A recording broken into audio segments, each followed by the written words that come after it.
Welcome to Kenton's videos. Enjoy the video. You start with two essentials: a working fingerprint on your phone and the latest WhatsApp. Open WhatsApp, go to Settings, then Account, then Privacy. Once there, tap Fingerprint Lock to begin. You will be prompted to confirm your enrolled fingerprint by touching the sensor.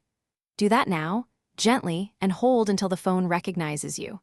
This initial step links WhatsApp to your phone's biometric system. It's the secure bridge between the app and your device. Once your fingerprint is confirmed, toggle the fingerprint lock on.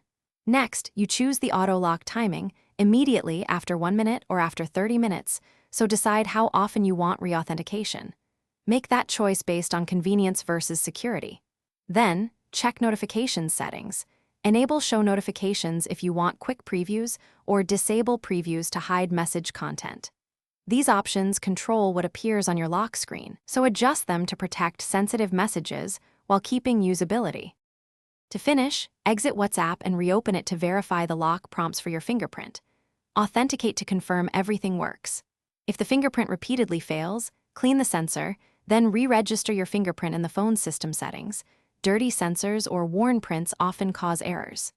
If problems continue, restart the phone and make sure WhatsApp and your OS are updated, then re-enable the lock.